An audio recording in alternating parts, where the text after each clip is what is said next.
to daily take up our cross and follow him. There's this denying, and then there's this choosing to walk in a different direction that will honor God. Yeah. This, to me, is a daily decision. It's not like a once in a lifetime, I'm gonna follow God. There you have it. No, it's every day. There are gonna be choices that in the moment, I want to operate out of the flesh. I want to respond in a certain way or do something that feels better to me in terms of how I respond to somebody, or I wanna win the argument or whatever. Or I choose to trust in the empowerment of the Spirit to walk in a way that will honor him. At least one of the benefits that come out of tough times in our individual lives is that we come out of that tunnel to the other side that we never thought we'd make it through. And then the Lord gives us opportunity to comfort those with the comfort that we have been given, and to give them that same hope that, listen, I just went through this tunnel and made it out. Let me tell you and let me show you how the Holy Spirit helped me, how prayer works, how, community during my time of suffering was so important, people encouraging me. Now let me offer that same encouragement to you.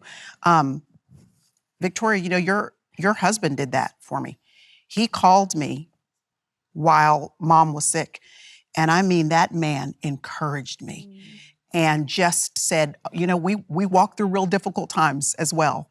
So let me remind you of some of the things that it's so easy either to forget or to just have so dulled and pushed down underneath all of the urgent sort of things that you're facing in the middle of a crisis.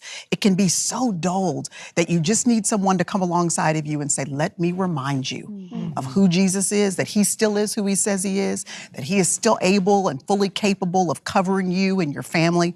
To have people's voices in your ear who can remind you of that and can also give you perspective from their own seasons of suffering, it buoys you up and keeps you going to the next 24 hours like nothing else, like nothing else. Yeah. I always think going through suffering and hardships and people dying that you've believed God for. Yeah, I mean, we've all put our faith on the line for so many things, and just, God, please, please let this happen. And to think that Jesus got the Father's no as well. He got God's no. And so I think praying the Gethsemane's prayer, it's God, I know you can. I know you can deliver me. I know you can do this. I know you're the great physician. I know you are the father to the fatherless and the husband to the husbandless and all the things that you are. You're the great physician. And I know you can do it. But if you don't, thy kingdom come, thy will be done. And Jesus had to do that.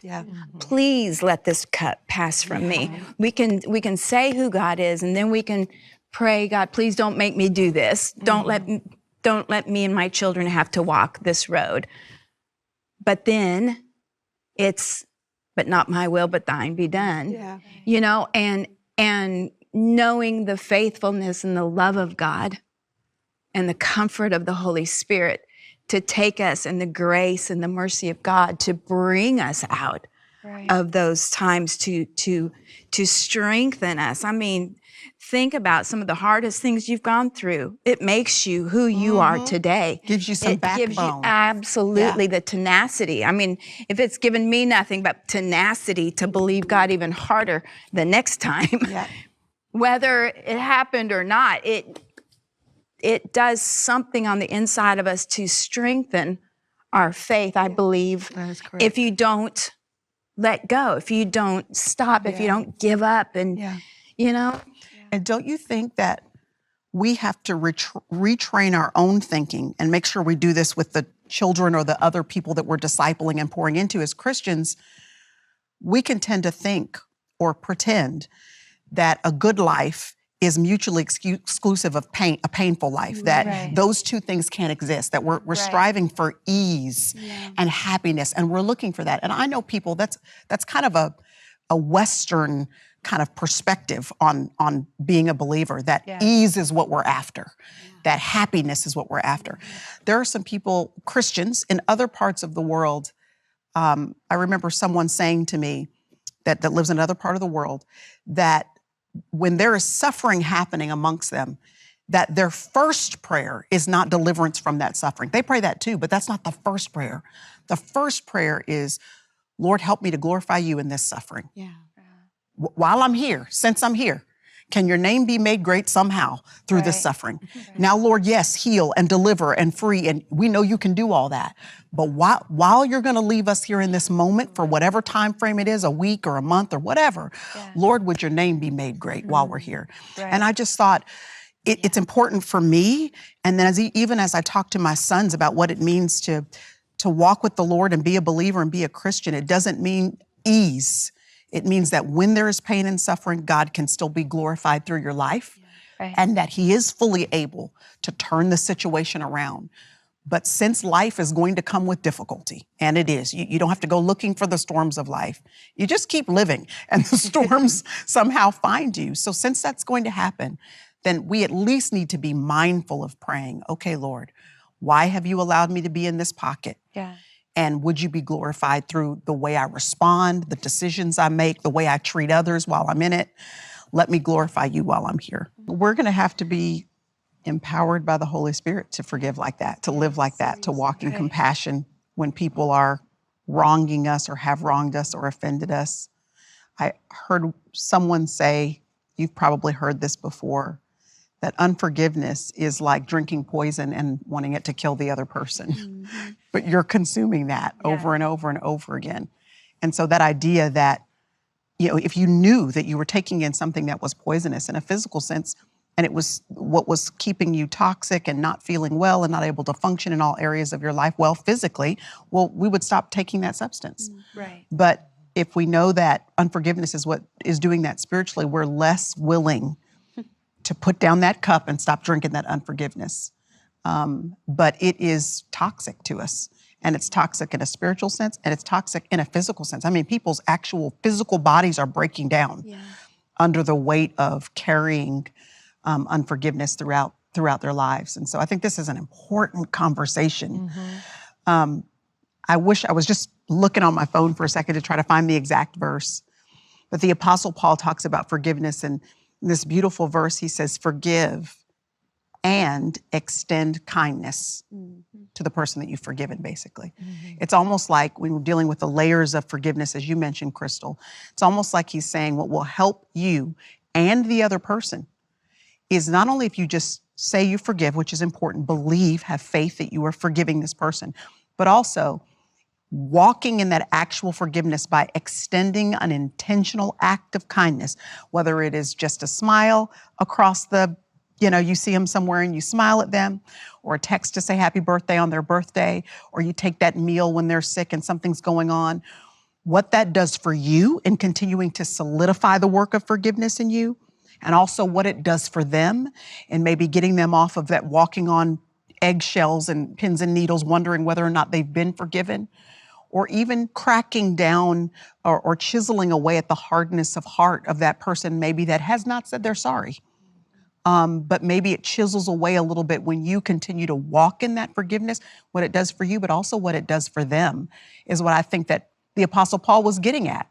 Forgive, but extend an act of comfort or kindness to that person. And I think that helps us to get through the layers and to the depths of making sure we're actually forgiving that person and walking in it in a practical way.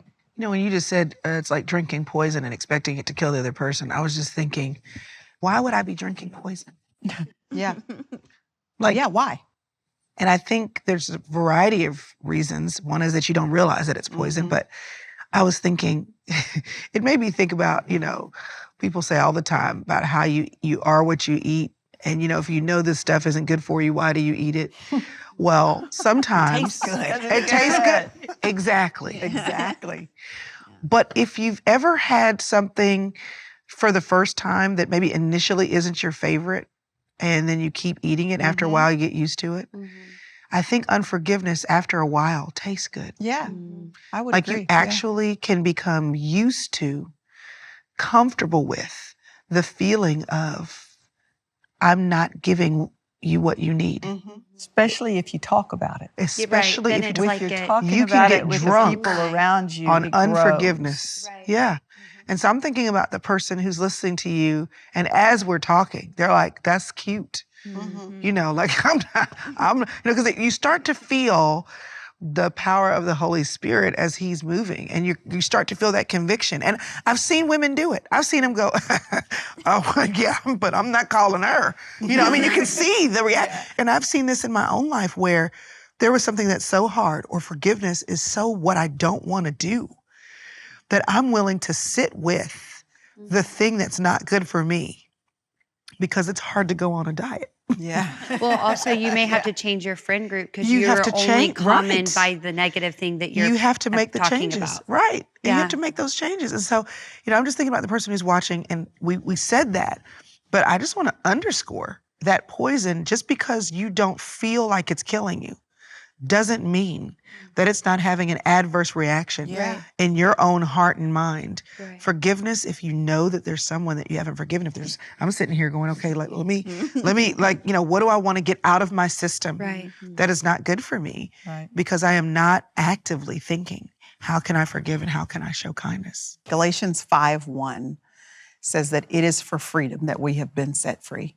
Therefore, stand firm and don't be subject again to a yoke of slavery. So that's my favorite verse. That verse leads into this whole chapter about walking by the Spirit and not walking by the flesh, about this daily choice we have to make to choose the things that will honor God in our life, and trusting in the empowerment of the Holy Spirit to do those things, but then also simultaneously denying our flesh's continuous desire to walk in a particular direction or pursue certain things that are going to produce things that are contrary to what it means to walk by the Spirit. Yeah. So there is this choice that we're having to make, just like Jesus did on his way to the cross, to bear the burden of actually carrying his own cross to his crucifixion. And we are instructed in a way to do the same, to daily take up our cross and follow him. There's this denying, and then there's this choosing to walk in a different direction that will honor God. Yeah. This, to me, is a daily decision. It's not like a once in a lifetime, I'm gonna follow God. There you have it. No, it's every day. There are gonna be choices that in the moment, I want to operate out of the flesh. I want to respond in a certain way or do something that feels better to me in terms of how I respond to somebody, or I wanna win the argument or whatever. Or I choose to trust in the empowerment of the Spirit to walk in a way that will honor him. Yeah. So I want to talk about that just a little bit and sort of personalize this, Jesus carrying his cross and what it means now as followers of Jesus to deny ourselves and take up our cross on a daily basis. What does that look like for you all? How are you seeing it outworked in your life as to what walking by the Spirit means and denying the flesh? And then what are the benefits that you're seeing that come to your life and your relationships as a result of that choice? I think if you just broke it down just super simple in your daily choices of wanting your own way, something doesn't feel good, kick it to the curb, all those choices that we make during the day. If I take that moment to decide to act by the flesh or say something snappy or I always regret it. Yeah. It comes with pain.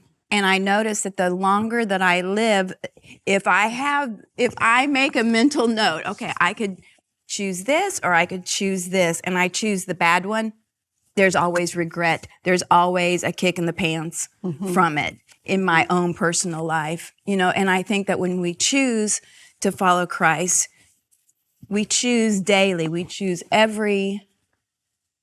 to make every moment count, glorifying God in our actions and our deed and our service and everything that we do. And I think taking up your cross and following him is just a change of your perspective, a change of your plans, a change. When I decide to follow Christ, I am going to choose to do what he's called me to do, not just my own fleshly desires. Yeah. And that denial can be hard. Yeah. Because it could be things that obviously are appeasing to your flesh, but it can also be things that are worthy goals, but maybe in a certain season of life, that's not where the Lord has asked you to invest your time, your energy, and effort. We were talking about that just a little bit. And so it's a denial of maybe what are worthy, but just not right now. They're not for right now. They're not for this season. At TBN, our mission is to use every available means to reach as many individuals and families as possible with the life-changing gospel of Jesus Christ. Thank you for helping make the gospel of grace go around the world. And it's because of you that partner with us that this ministry continues. God bless you.